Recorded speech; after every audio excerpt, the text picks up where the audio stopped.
But up next was Bryan Danielson and Jon Moxley.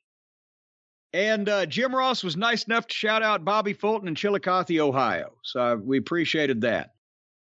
And again, we asked the question, can Bryan Danielson do it a good Moxley match? And the jury may still be out. This was a better Moxley match. They did start wrestling, and they knew better than to start fast with a bunch of after what we'd seen anyway. And they started turning it up with the chops and the kicks and the forearms. Positive things. I like Bryan Danielson's attitude and heel demeanor. It's still fantastic.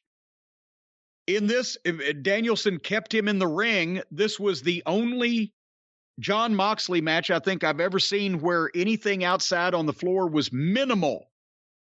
And as a matter of fact, it came up with, did you see the part where Danielson did a dive out on the floor? Moxley caught him. They never went down. He landed on his feet, and they started the hockey fight. And that exchange was not good for either Danielson or Moxley. It looked like an amateur tough man contest with both guys blown up. The punches were so fake and weak. I don't know why they feel like they have to do. Danielson's work is usually impeccable. But that then, the best thing about that exchange was the guy in the back on the front row with a sign that said Meltzer fears Cornette. That got a lot of Twitter play. But as this went on, dare I say, it got tedious. And I haven't felt that way about Bryan Danielson before, but now they're trying to do the Japanese strong style stuff where they just kneel there and let the other guy kick them or chop. Or kick and chop. And then Moxley got busted open. And I once again, I'm like you, I saw the magic. But the match was at a standstill pretty much. The crowd was silent. Moxley was trying to outjuice Punk so he can be the most violent. If this match was on the show, then Punk and MJF shouldn't have been. If Punk and MJF was on the show, then this match shouldn't have been. Because they're doing the same thing, blood.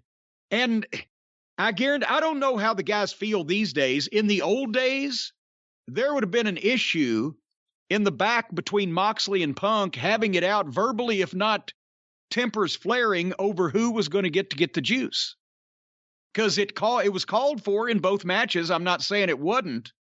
But MJF and Punk was the one with a lot of interest. You can say that Moxley and Danielson had a lot too, but I give the edge to Punk and MJF for the build and the performances, and they needed it. That's why a smart booker doesn't book both these matches on the same show. But there you had it. So now Moxley is going to try to outjuice Punk, and as a result, it starts looking like some kind of fucking Ian Rotten deathmatch show. The blood might have gotten people back in this a little bit better than it did if they hadn't already seen Punk almost bleed to death, to the point where Jim Ross had to say the fans here almost stunned or asleep because they've seen the blood and they've seen better storytelling. So now they're just down to watching these two guys hit each other hard back and forth. And there wasn't a lot of variety in that. And it was long again.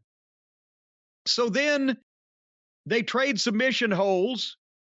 Danielson hits his knee, I'm sure excrement can pronounce it, but Bushido, Bukaki, the Bukaki knee. Danielson stomps Moxley and gets the triangle, and he's punching him over and over in the face, and then suddenly Moxley just rolls forward and jackknifes him 1, 2, 3. What the fuck? Hold on. Wait a minute. Or,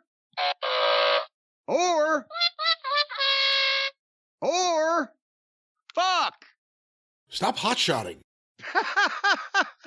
Well, it'd be better than what kind of finish was after all of that? After all of that, They don't even build to the thing anymore where you're on a roller coaster ride of emotions. You're up and down. Oh my gosh, oh, there it is. It's like, well, he's got him in a triangle. He's punched him in the face. Jackknife. Whoop, 1, 2, 3. Okay. So that was a bit flat, but then the second best part of the show came up, and actually the thing that got the biggest pop of the entire show. Behind Punk and MJF, the best part of the show was the afterbirth here because they get in a fight, and here comes referees and security. So the security folks, they recovered. And then here comes William Regal.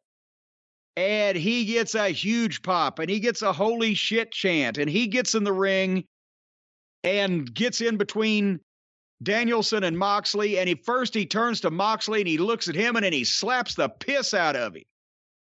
And then the people pop, and Bryan's like, yeah. And then he turns around to Bryan, and he slaps him harder.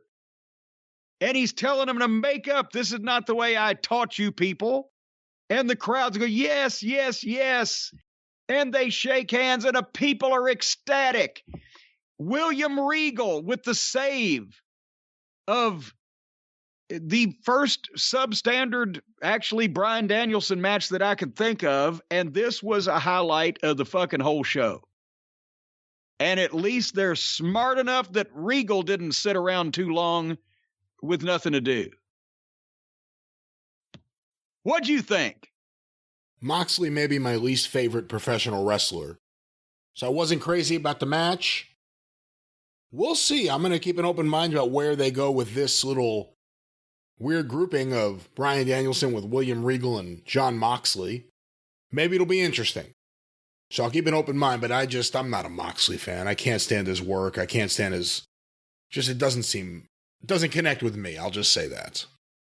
I don't think you're the only one. William Regal, I mean, whatever that says, major pop for him to come out there. Apparently, obviously everyone knows about the history of him and Danielson. I didn't realize him and Moxley feuded at some point, maybe in developmental or something. Well, no, they didn't feud. I'm sure because Moxley at some point was trained with or under their, there's that connection.